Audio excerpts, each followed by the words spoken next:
Over 3 decades ago, a German psychologist, Erich Fromm, identified one of the most pernicious human follies, the distinction between loving and sexual desire, in the following terms.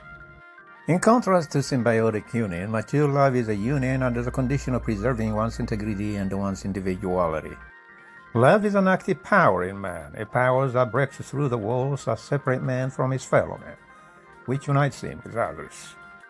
In love, the paradox occurs that two beings become one and they yet remain two. Envy, jealousy, ambition, any kind of greed are all passion. Love is an action, the practice of human power that can be practiced only in freedom, never as a result of compulsion. Sexual desire aims at fusion and is by no means a physical appetite, the relief of a painful tension. Sexual desire can be stimulated by the anxiety of aloneness, by the wish to conquer or to be conquered, by vanity, by the wish to hurt and even to destroy, inasmuch as it can be stimulated by love.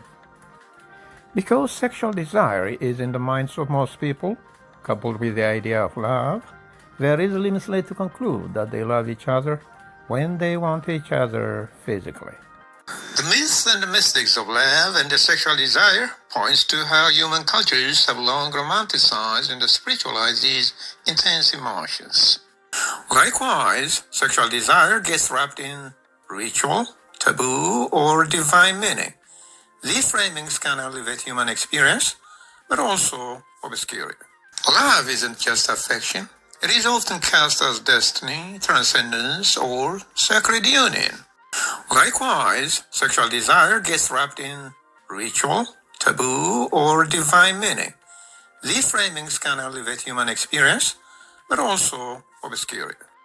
Our pernicious human folly is a twist of the knife.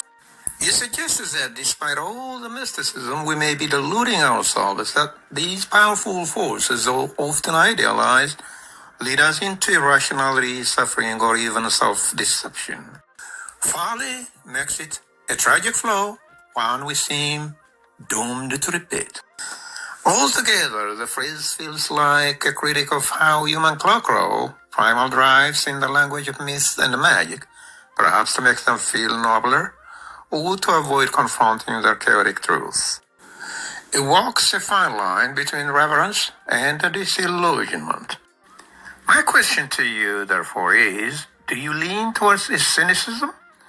Or is there something redeeming in these myths, even if they are illusions? There you have it. Now you know the distinction. Enjoy the rest of your life.